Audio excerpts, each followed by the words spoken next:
Assalamualaikum warahmatullahi wabarakatuh.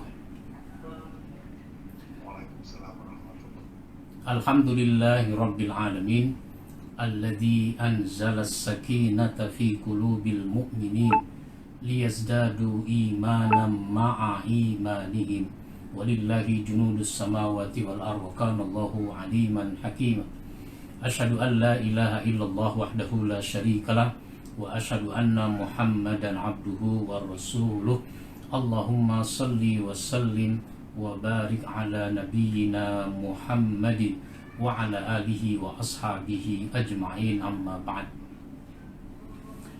Bapak-bapak, ibu-ibu, saudara sekalian, jamaah masjid yang saya hormati, kita bersyukur karena kita bisa kembali berjumpa pada hari ini untuk melanjutkan kajian kita. Mudah-mudahan Allah memberikan ridho kepada kita dan kita mendapatkan ilmu, mendapatkan manfaat dari pertemuan kita pada hari ini. Amin ya rabbal alamin. Salawat dan salam kita sampaikan kepada Nabi kita Muhammad sallallahu alaihi wasallam, kepada keluarganya, sahabatnya dan para penerusnya. Sekarang kita ingin membahas asbabun nuzul tematik yang berkaitan dengan keluarga, yaitu temanya sekarang damai dalam keluarga.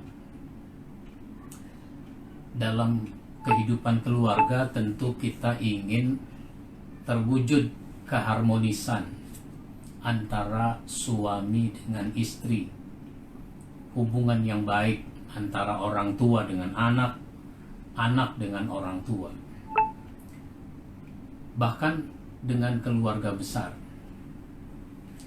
Tetapi ada saja ketidakharmonisan itu, sampai kemudian berakhir keluarga itu dengan perceraian misalnya, atau tindakan kekerasan, yang ini banyak terjadi dalam kehidupan masyarakat kita sekarang.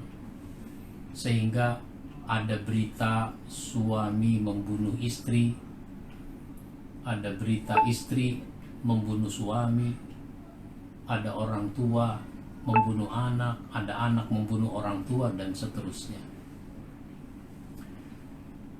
Nah, agar tidak berakhir dengan dengan perceraian, maka perdamaian. Jadi kalau ada masalah harus diutamakan perdamaian antara suami dengan istri. Ini sangat penting untuk dilakukan oleh kedua belah pihak. Jadi jangan nuruti perasaan, jangan nuruti emosi, jangan nuruti kemarahan. Ada kedamaian yang ingin diwujudkan. Istri Nabi Shallallahu Alaihi Wasallam, Aisyah radhiyallahu anha, menceritakan sebagaimana diriwayatkan oleh Abu Daud. Selain Abu Daud, ini juga diceritakan, diriwayatkan oleh Hakim, bahwa salah seorang istri Nabi itu namanya Saudah. Saudah itu istri Nabi yang tua, yang paling tua dari segi usia. Karena dulu, kalau bahasa kita nih, ibu-ibu memikirkan tentang Rasulullah Shallallahu Alaihi Wasallam sesudah ditinggal mati oleh Khadijah. Jadi ibu-ibu ini berpikir, siapa yang harus menggantikan posisi Khadijah ini? Ada yang mengatakan Aisyah saja. Iya sih, Aisyah hubungannya baik karena ayahnya Abu Bakar As-Siddiq hubungannya sangat baik dengan Rasul. Cuma Aisyah masih terlalu muda kalau harus mendampingi Nabi. Akhirnya siapa yang sepadan ya dari segi usia dan seterusnya? Maka ada yang mengusulkan Saudah. Maka akhirnya Rasulullah Shallallahu Alaihi Wasallam menikah dengan Saudah. Nah, dalam perkembangannya Rasulullah itu kan menikah lagi dengan beberapa wanita yang lain, sehingga malam-malam itu harus digilir. Malam Senin di sini, malam Selasa di sana, dan seterusnya. Malam-malam itu digilir. Cuma Saudah ini khawatir kalau dia dicerai oleh Rasulullah Sallallahu Alaihi Wasallam karena usianya yang semakin tua. Usianya semakin tua, sehingga kalau dia mendapat giliran juga Rasulullah itu ya katakanlah kalau bahasa kita sekedar tidur. Nah, maka dia berkata kepada Rasulullah itu, hariku bersama Rasulullah saya berikan kepada Aisyah, karena Aisyah itu istri Nabi yang paling muda dari segi usia.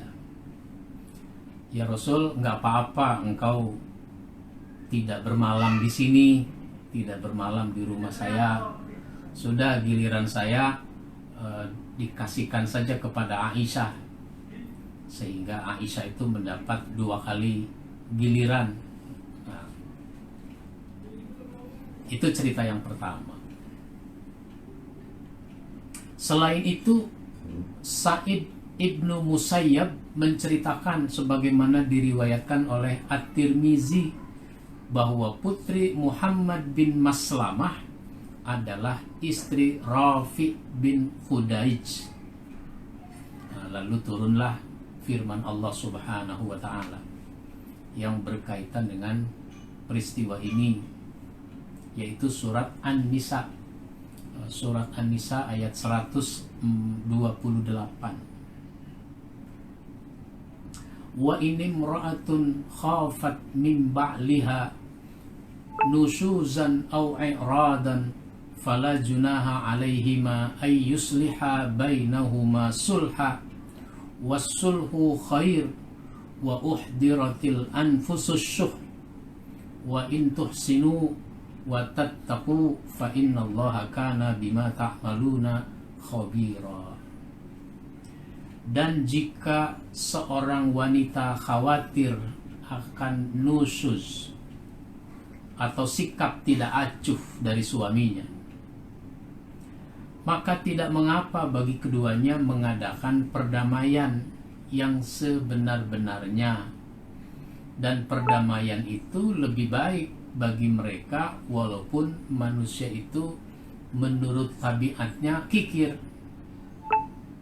Ya sebenarnya dia nggak suka kalau Rasulullah itu tidak bermalam di rumahnya, tapi untuk kepentingan yang lebih besar, maslahat, nah maka dipersilahkan. Nah itu begitu. Dan jika kamu bergaul dengan istrimu secara baik dan memelihara dirimu dari nusyuz dan sikap tak acuh, maka sesungguhnya Allah Maha mengetahui apa yang kamu kerjakan. Nah, dari kisah ini yang berkaitan dengan Saudah, kita bisa mengambil pelajaran dengan turunnya ayat ini. Seperti biasa, ada 3 poin pelajaran yang kita ambil dari ayat ini dengan sebab turunnya. Yang pertama, suami istri harus berusaha memperbaiki kualitas hubungan agar selalu tercipta keharmonisan. Kualitas hubungan ini harus terus diperbaiki. Karena kadang-kadang orang meskipun sudah dewasa, bahkan semakin tua, itu gampang ngambek. Ada persoalan kesal, ada persoalan marah, ngambek, komunikasi jadi tidak bagus antara suami dengan istri. Kenapa? Karena dia menuruti emosinya masing-masing, sehingga tidak tercipta kedamaian. Kan kalau ada masalah mestinya kedamaian yang diutamakan. Biar supaya tercipta kedamaian, kalau bahasa kita harus ada yang mau ngalah gitu. Tapi kalau bawa emosi masing-masing ya sudah. Seolah-olah dia membutuhkan saya. Lalu dia berkata dalam hatinya, saya tidak membutuhkan dia. Padahal suami istri itu saling membutuhkan.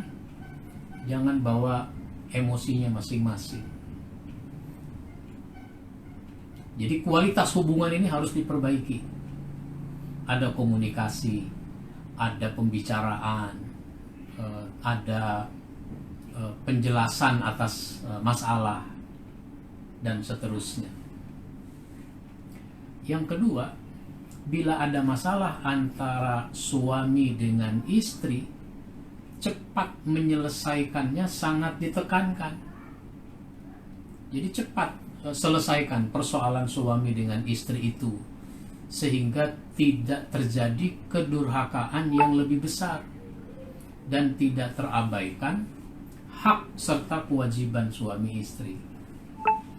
Jadi kalau ada masalah cepat selesaikan. Kalau misalnya tidak tegur sapa karena marah, tidak terjadi tegur sapa antara suami dengan istri, itu batasnya 3 hari. Batasnya 3 hari. Nggak ada komunikasi yang efektif, itu batasnya 3 hari. Wah, ini udah bertahun-tahun Pak Ustadz. Ada orang nggak komunikasi suami istri udah bertahun-tahun, tapi statusnya masih suami istri, tidak terjadi perceraian. Jadi kalau ada masalah harus cepat diselesaikan. Karena tidak enak orang hidup tidak enak diliputi oleh masalah. Maka kalau kita punya masalah cepat selesaikan. Masalah apa saja? Oh, saya punya utang karena tempo hari terdesak kebutuhan uang, maka saya pinjam uang kepada teman. Cepat selesaikan ini. Punya utang itu cepat diselesaikan. Karena kalau nggak cepat diselesaikan, itu kita dirundung oleh masalah. Nah, dirundung oleh masalah. Jadi nggak enak mau ketemu dia, kan gitu. Nggak enak mau ketemu dia. Sekalipun ketemu juga dalam satu pertemuan ini, wah datang dia rupanya. Lalu kita berusaha untuk menjauh. Meskipun satu tempat tapi rasanya jauh. Kenapa? Ada masalah.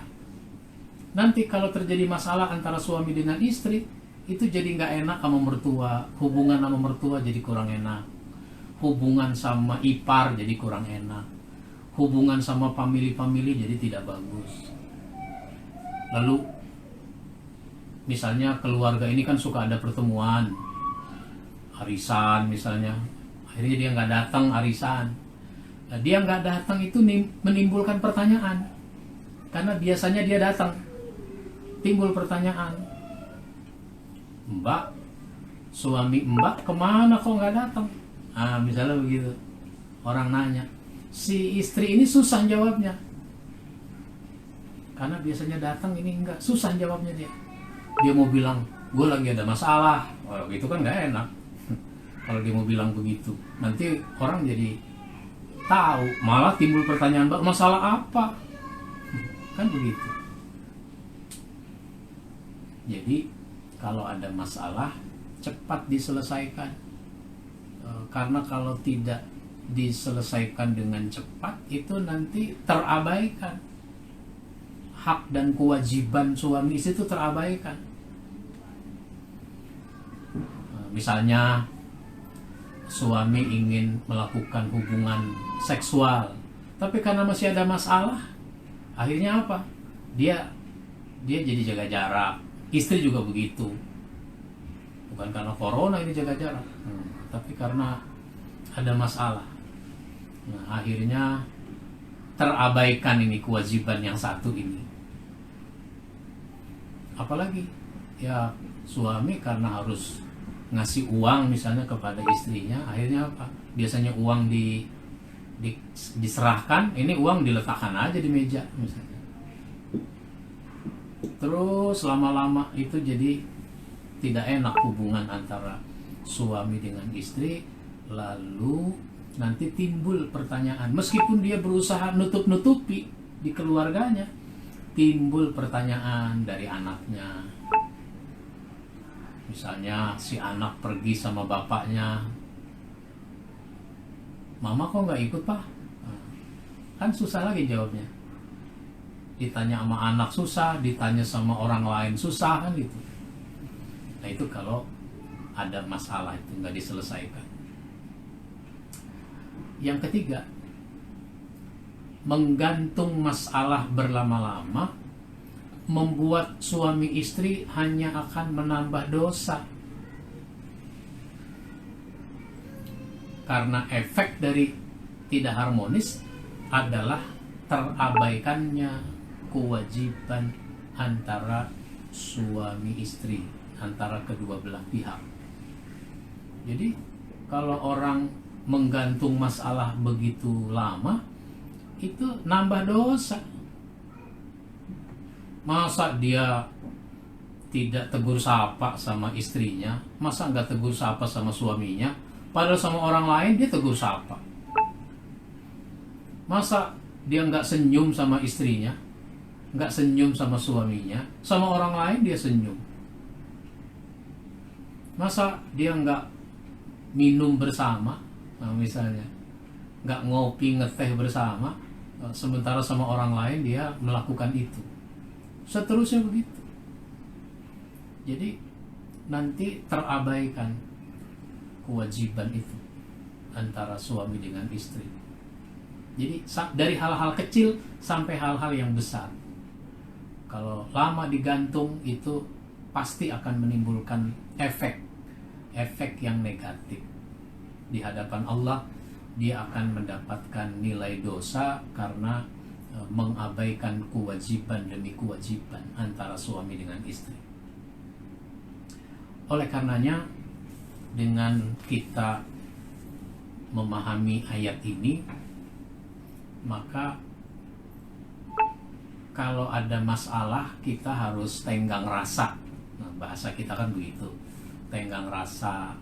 Yang tidak prinsip jangan kita anggap prinsip, yang kecil jangan dibesar-besarkan.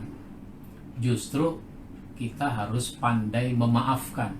Suami pandai memaafkan istri, istri pandai memaafkan suami, sehingga cepat selesai itu masalah.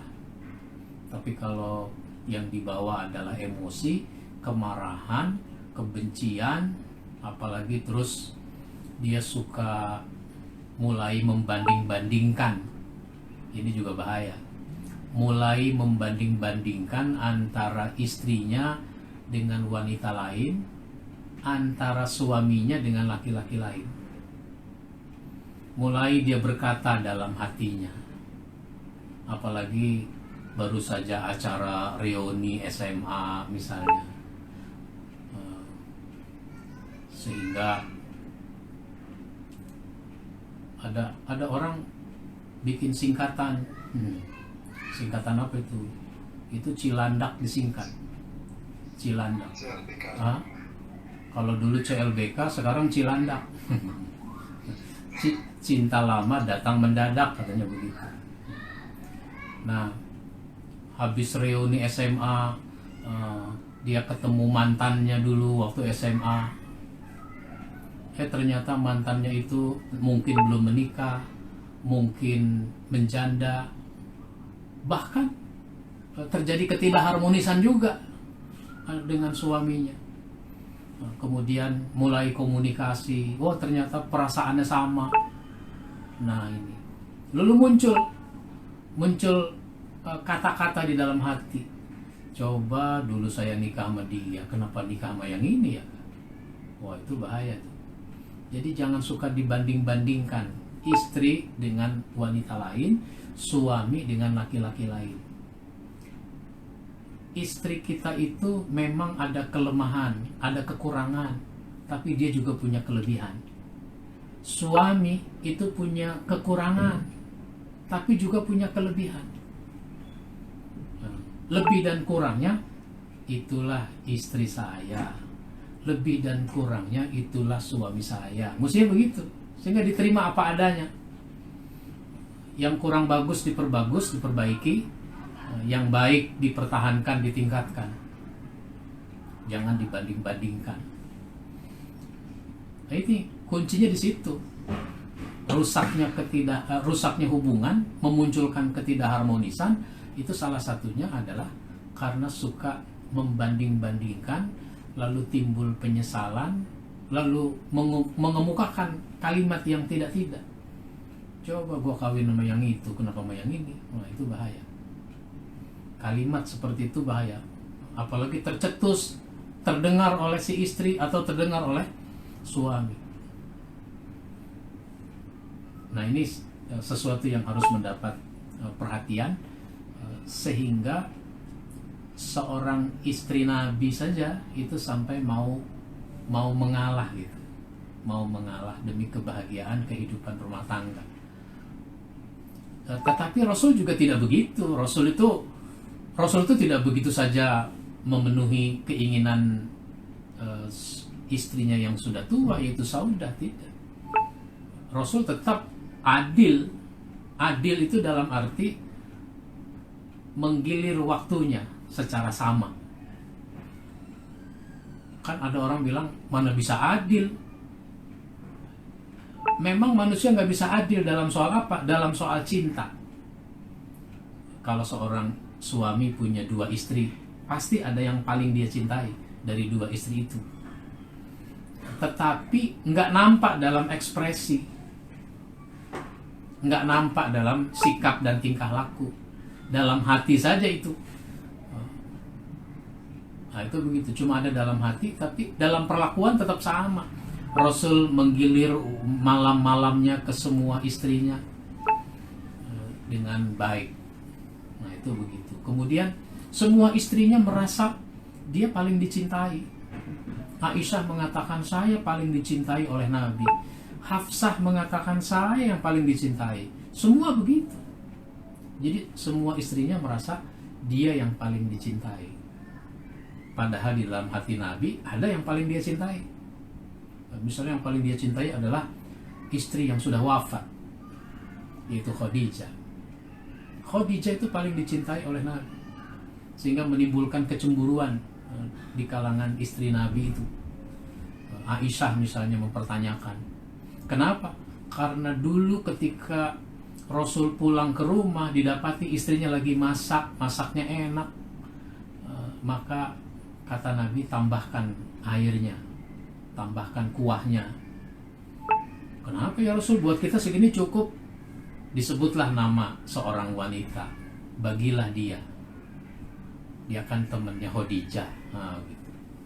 Wah, itu istrinya Nabi ini langsung agak emosi. Orang udah mati kok masih disebut-sebut, gitu. Maksudnya Khadijah udah mati kok masih disebut-sebut.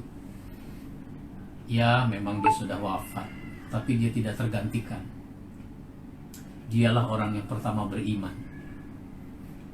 Dialah yang berkorban begitu banyak untuk perjuangan. Nah, begitu seterusnya. Baik, ini yang saya hantarkan. Mungkin akan ada dialog yang lebih banyak dari apa yang kita bicarakan pada siang ini. Saya persilahkan untuk dikembangkan dengan dialog. Baik, Ustaz. Silakan semua masalah yang mau disampaikan. Bapak Ibu, barangkali ada pertanyaan, boleh silakan dimasukkan di chat atau present nanti boleh langsung open mic. Tapi sebelum itu boleh saya sebutkan sebentar tadi ya. Tadi dari rangkaian beberapa sebelum juga telah disampaikan, kita bisa ambil 3 poin kalau untuk membina keluarga atau dalam keluarga. Setidaknya yang pertama, suami istri berusaha untuk memperbaiki kualitas hubungan, karena kadang-kadang setelah itu sedang orang makin susah WhatsApp atau pakai nama orang pakai kamu. Kemudian yang kedua, jika ada masalah segera harus diselesaikan agar tidak terjadi kedurhakaan dan juga agar tidak terabaikan hak antara suami maupun istri. Kemudian yang ketiga adalah kalau menggantung masalah lama-lama bisa membuat suami istri bertambah dosa karena terabaikan hak istri. Mudah-mudahan nggak ada yang terkesan. Ya. Nah, mungkin dari tiga tadi ada satu yang boleh saya tanyakan Ustaz, Ya. yaitu hubungannya dengan memperbagi kualitas antara suami sama istri. Nah, seandainya suami itu ada masalah itu timbul misalkan dari orang ketiga, kan tentunya kalau diselesaikan masing-masing akan susah. Kita juga butuh orang ketiga juga. Nah, mulai kapan Ustaz ya kita boleh langsung melibatkan orang ketiga atau langsung ketika ada masalah boleh menggunakan jasa orang lain? Mohon penjelasan. Baik. Kalau ada masalah suami dengan istri, itu harus dimusyawarahkan, harus dibicarakan, harus didiskusikan secara terbuka dan jujur. Gitu. Terbuka dan jujur. Karena masalah itu jadi bertambah rumit, jadi bertambah panjang itu ketika ada ketidakjujuran. Lalu masing-masing itu harus husnuzan, harus baik sangka. Tapi kalau dari buruk sangka, jangankan istri baik, jangankan suami baik, jangankan dia tidak baik, baik juga kalau orang udah buruk sangka susah. Gitu. Jadi musyawarah, terbuka, jujur, katakan apa adanya. Nah, kalau ternyata kan kalau istri tidak baik misalnya, suami itu tahapannya yang harus ditempuh adalah memberikan nasihat. Nah, kasih nasihat. Makanya jadi suami harus bisa ngasih nasihat. Nah, ini malah suami terus yang dinasihati oleh istrinya. Jadi nasihat itu nanti terkait dengan kepribadian. Kalau dia baik, enak ngasih nasihat, wawasan, keilmuan, kedewasaan. Jadi bukan cuma umurnya aja yang tua, tapi nggak matang. Karena kadang-kadang orang umurnya memang tua. Kalau ibarat anak yang lagi tumbuh, badannya doang gede, katanya begitu. Badan doang gede, kelakuannya masih kayak anak kecil. Nah, gitu. Jadi kematangan di situ, kedewasaan. Nah, kalau ternyata dinasihati enggak juga, nah itu yang disebut dengan pisah ranjang. Bukan pisah rumah, pisah ranjang. Kan ranjangnya ranjang tingkat. Atau ranjang itu ada kasur kolong. Ada kasur kolong. Jadi kasur kolong dikeluarin. Si istri di atas, suami di bawah atau sebaliknya. Nah, pisah ranjang juga itu namanya. Atau ada kamar kosong. Ada kamar kosong. Atau si istri di kamar, suami di sofa. Itu juga pisah ranjang. Jadi pisah ranjang. Pisah ranjang itu nanti bisa berdampak secara psikologis. Kenapa? Karena selama ini perlakuan suami kepada istri enak, baik kalau lagi mau tidur itu. Sekarang pisah ranjang, ada sesuatu yang hilang, ada sesuatu yang beda. Tapi kalau selama ini dia udah nggak disukai, yang repot, nggak ada pengaruhnya, nggak ngepek katanya begitu. Nah, baru kemudian diberi sanksi. Nah, kalau ternyata enggak juga membuat istri atau sebaliknya menjadi baik, ya baru pihak ketiga yang bisa memberikan nasihat, pihak ketiga yang bisa diterima oleh kedua belah pihak. Pihak ketiga ini jangan pengacara ya. Ini kadang-kadang pihak ketiganya pengacara, ya udah selesai urusan. Nah, jadi pihak ketiga itu misalnya orang yang dalam keluarga itu bisa diterima oleh kedua belah pihak. Mungkin paman dari istri. Meskipun paman dari istri, si paman dari istri ini nggak berpihak pada keponakannya, dia mau berpihak pada kebaikan, pada kebenaran. Sebab udah nggak dibeda-bedakan antara keponakan yang istrinya yang perempuan ini dengan keponakan dalam makna mantu, keponakan menantu. Dia sama aja kedudukannya, nah gitu, nggak suka dibeda-bedakan. Atau mungkin dengan kakeknya dari kedua belah pihak yang dihormati, diterima, atau ustadz siapa yang bisa diterima kedua belah pihak untuk memberikan nasihat, menengahi, membangun komitmen baru, gitu. Nah, kalau ternyata enggak juga, berbagai cara ditempuh enggak juga, seandainya udah enggak cocok, ya jangan digantung lama-lama tadi itu. Kalau mau terus ini rumah tangga itu harus damai, kalau udah nggak bisa terus ya sudah ke pengadilan agama. Nggak usah dipaksakan juga. Nggak mau bercerai tapi nggak mau beres. Ya nggak bisa begitu. Kalau mau akur ya sudah, selesai udah masalah, saling memaafkan. Nah itu begitu. Baik, mungkin ada lagi?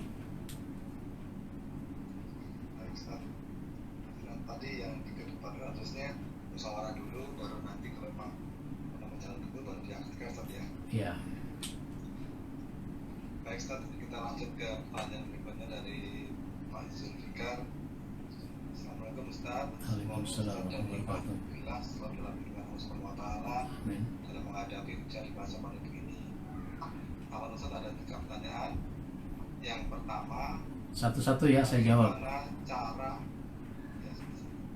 Bagaimana cara menyikapi jika pasangan hidupnya tidak akur dengan mertua yang tinggal serumah? Oh ya, baik. Mertua itu sama dengan orang tua. Jadi posisikan mertua seperti orang tua sendiri, baik mertua dari suami atau mertua dari istri. Nah kalau nggak akur itu kenapa, dicari sebabnya. Jadi jangan sampai ada ketidakharmonisan antara menantu dengan mertua. Kenapa? Karena mertua itu nggak ada bekasnya. Mertua nggak ada bekasnya. Sebagaimana menantu nggak ada bekasnya. Seandainya terjadi perceraian, dia mah tetap mertua. Itu sebabnya di dalam hukum Islam tidak boleh menantu menikah dengan mertua. Misalnya nih, saya umur 57 tahun. Lalu saya menikah dengan seorang gadis umur 25. Kira-kira masih laku nggak? Kalau nah, saya menikah umpama dengan gadis umur 25. Ibunya umur berapa? Ibunya umur 50 misalnya. Misalnya umur 50. Baru setahun saya menikah, kemudian istri saya itu meninggal. Meninggal karena melahirkan misalnya. Nah, sesudah meninggal saya kesepian. Ibu mertua saya itu juga janda karena bapak mertua juga sudah meninggal lebih dulu. Lalu lagi iseng-iseng saya ngomong, lagi nonton TV misalnya ngomong, mak kan sendirian udah janda, saya kan udah duda, bagaimana mak kalau kita menikah saja? Saya naksir sama ibu mertua karena dia dari segi umur masih lebih muda dari saya, masih cantik misalnya. Ya nggak boleh, mertua itu nggak ada bekasnya. Jadi posisikan mertua itu sama dengan orang tua. Maka kalau saya ngasih uang pada ibu saya, misalnya, pada orang tua saya juga mesti ngasih uang pada mertua saya. Soal jumlahnya berapa yang beda, itu lain soal. Lah, mertua itu juga harus memposisikan menantu seperti anaknya sendiri. Jangan dibeda-bedakan. Maka kalau nggak akur, jangan dulu dibawa-bawa ke perasaan, tapi masalahnya apa?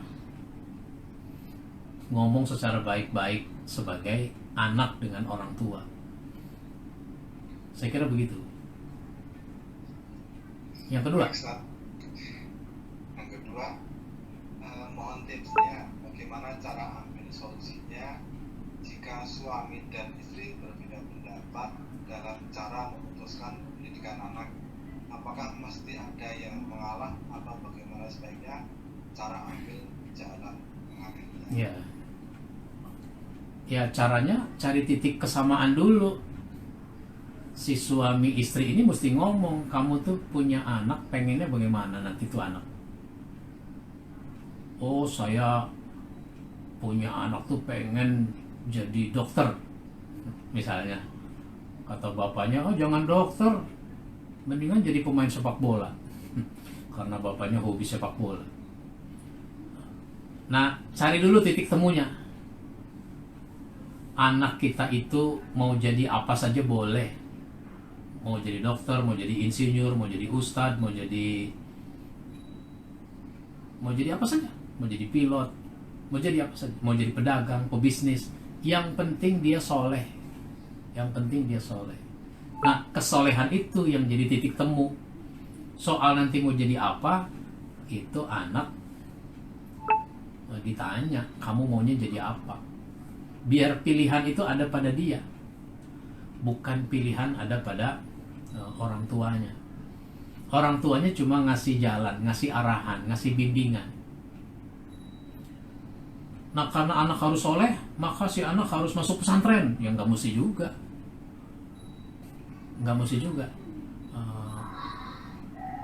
Bahwa pesantren salah satu bentuk pendidikan yang baik, iya, tapi nggak mutlak juga harus ke pesantren.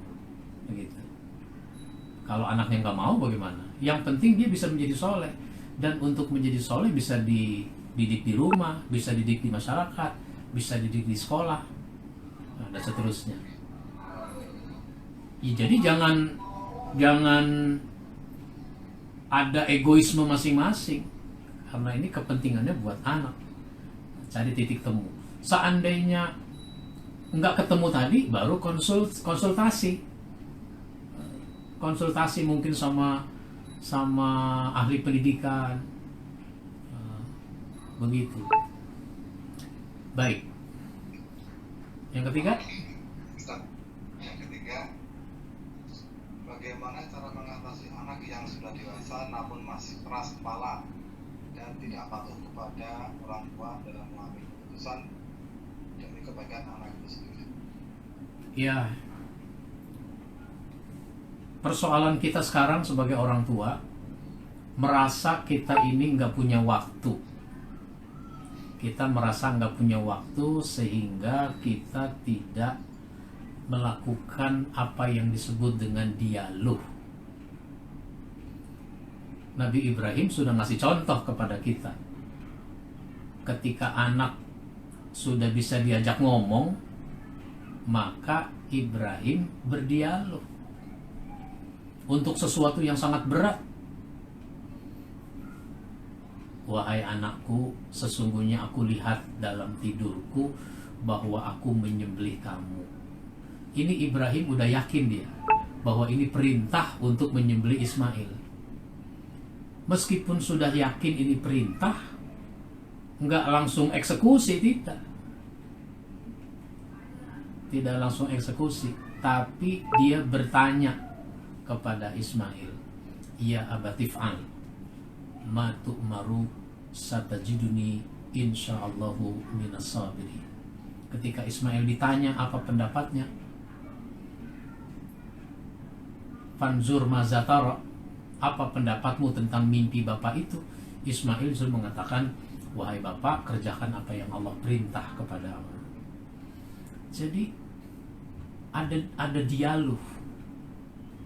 Dialog itu bukan debat kusir ya. Bisa jadi kalau debat kusir bapaknya yang menang. Kenapa? Posisinya lebih tinggi. Seorang bapak itu bagusnya minta pendapat, sehingga jalan yang dipilih oleh si anak itu memang benar. Bukan instruktif. Cuma yang enak memang instruksi. Karena sekali ngomong, kamu harus begini, harus begitu. Sekali ngomong. Tapi enggak begitu. Jadi suasana dialog. Membangun suasana dialogis. Nah, kita ini aneh kan?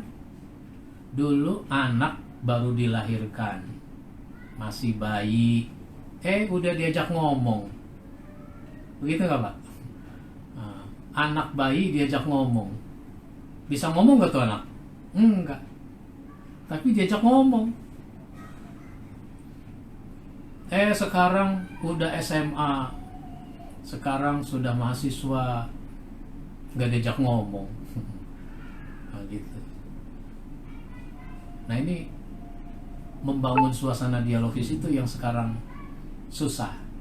Apalagi orang punya kesibukan masing-masing. Sekalipun kumpul, ternyata nunduk semua kan sekarang itu. Sekalipun kumpul, misalnya berlebaran ke rumah nenek, itu pada nunduk semua. Bapaknya nunduk dengan HP-nya, ibunya nunduk dengan HP, cucu nunduk dengan HP-nya. Dan tidak tercipta suasana dialogis. Nah, maka kita yang harus mencairkan itu. Kita sebagai bapak-bapak itu yang mencairkan. Kita yang mulai bertanya. Jangan kita juga asik dengan menunduk itu. Nah, itu namanya generasi menunduk. Dulu orang kalau jalan, itu matanya memandang ke depan, mukanya ke depan arahnya. Kalau sekarang mukanya ke bawah, itu nggak kesandung dia. Maka kalau mau membangun suasana dialogis, itu jangan memaksakan kehendak. Jangan paksakan kehendak. Tapi bagaimana kehendak kita itu masuk ke dalam hati dan pikiran si anak, sehingga muncul kesadaran bersama, muncul kemauan bersama. Diperlukan kesabaran. Jangan pakai pokoknya. Jangan pakai pokoknya kalau ngomong. Pokoknya bapak mau kamu tuh begini. Kalau enggak, udah bapak nggak ngasih uang. Nah, itu pokoknya namanya. Pakai ngancem, bahasa ngancem. Tapi mestinya cari titik temu. Maunya bapak begini, maunya anak begitu. Di mana titik temunya? Begitu. Baik. Ada lagi?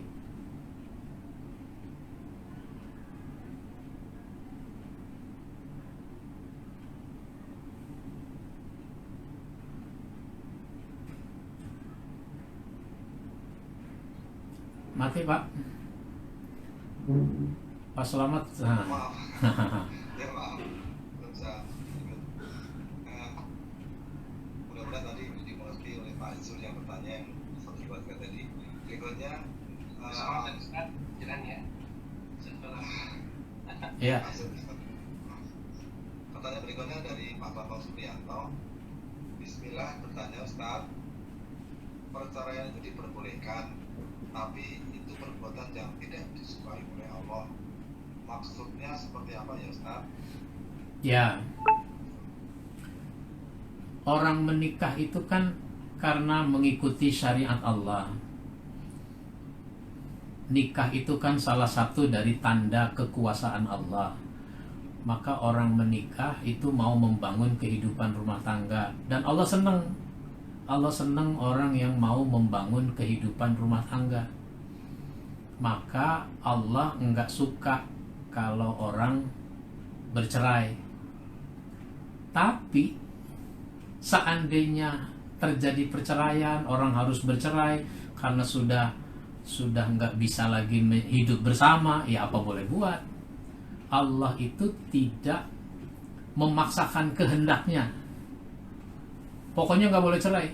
nggak bisa begitu. Sebagaimana misalnya orang tidak boleh menikah, kan ada agama di mana tokoh agama tidak boleh menikah, syaratnya itu. Terus kalau di dalam Islam, kalau orang harus bercerai karena sudah tidak cocok lagi, nggak bisa dipaksakan lagi, sudah bercerai. Makanya Allah kasih pintunya. Maka cerai itu pintu darurat. Pintu darurat yang boleh dimasuki, boleh dilewati dalam situasi darurat. Makanya orang bercerai itu alasannya harus kuat, bisa dibenarkan. Jangan bercerai itu alasannya tidak prinsip. Kenapa menceraikan istri, Pak? Saya udah dapat yang baru, lebih muda, lebih cantik. Nah, itu tidak prinsip. Bukan begitu kalau orang bercerai. Kenapa, Bu, minta dicerai? Habis suami saya kawin lagi. Suami kawin lagi itu bukan alasan untuk terjadinya perceraian. Nah, itu begitu. Cuma kan orang kalau dibilang begini emosi dia. Misalnya wanita itu emosi. Jadi pintu darurat yang harus dilewati seandainya situasinya memang darurat. Maka kalau bisa tidak bercerai, jangan bercerai. Kemudian seandainya bercerai juga, Allah itu masih kasih pintu berikutnya, yaitu pintu rujuk. Rujuk itu kembali. Nah, orang sudah bercerai, dikasih, kalau bahasa orang dagang namanya dikasih garansi. Dikasih garansi selama 3 bulan 10 hari atau 100 hari untuk rujuk tanpa akad nikah. Itu yang disebut dengan masa iddah itu. Kalau istrinya ternyata yang dicerai itu hamil, maka masa iddahnya diperpanjang sampai melahirkan.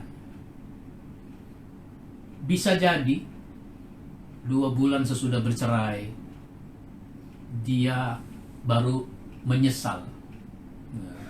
Dia baru menyesal betapa penting kehadiran seorang istri, betapa penting kehadiran seorang suami.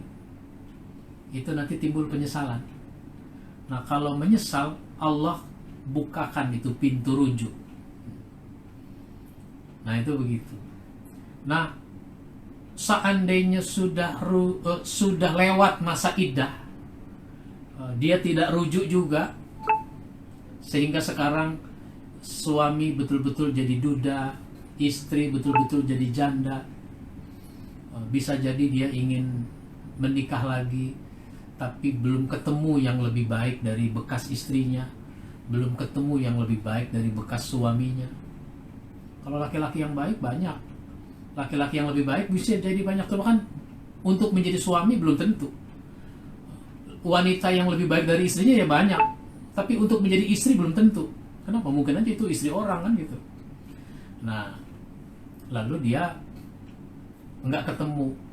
Karena nggak ketemu, dia mau balik lagi. Boleh, karena baru talak 1 kan.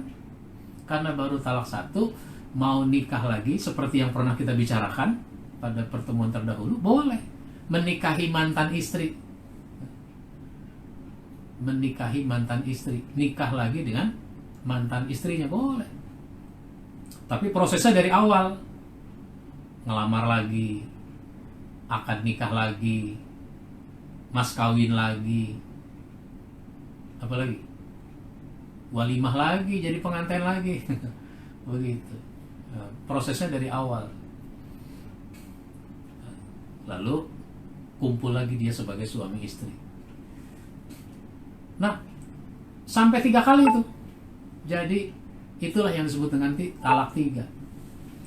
Kalau udah talak 3 masih mau balik lagi, itu kebangetan nih orang. Nggak mikir kenapa terjadi perceraian di masa lalu. Makanya kalau sudah talak 3, itu pintunya lebih sulit untuk dibuka. Pintunya lebih sulit untuk dibuka. Harus ada yang buka gemboknya. Kira-kira begitu. Dibuka gemboknya dengan cara si istri menikah dengan laki-laki lain. Tapi nikah betulan, nikah serius, sampai dia terjadi perceraian, baik cerai hidup atau cerai mati. Begitu. Maka sebenarnya Allah di situ nggak sukanya orang bercerai, tapi seandainya itu dianggap darurat, ya tempuh, silahkan dengan cara baik-baik. Makanya saya ada tulisan takwa dalam perceraian. Cerai, tapi jangan melepaskan prinsip ketakwaan. Baik, ada lagi? Baik, Ustaz. Mudah-mudahan bisa dimengerti oleh Bapak Sutrianto yang tadi bertanya. Bapak Ibu, barangkali masih ada pertanyaan, masih dibuka beberapa menit lagi jika ada.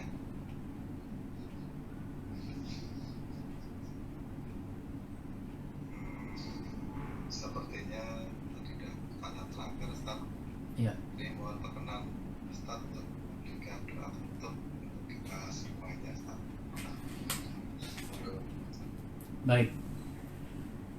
Alhamdulillah, mudah-mudahan apa yang kita bahas pada siang ini bermanfaat buat kita semua, memberi pencerahan dan memberi motivasi agar kita punya tekad yang lebih kuat, yang lebih besar untuk melanjutkan kehidupan rumah tangga lebih baik. Dan kalau ada yang belum berumah tangga, mudah-mudahan dipertemukan jodohnya dan bisa membangun kehidupan rumah tangga dengan baik. Kita akhiri dengan sama-sama berdoa. Bismillahirrahmanirrahim. Alhamdulillahirrabbilalamin. Hamdan yuwafi ni'amahu wa yukafi'u mazidah. Ya Rabbana lakal hamdu kama yanbaghi li jalali wajhikal karim wa azimi sultanik.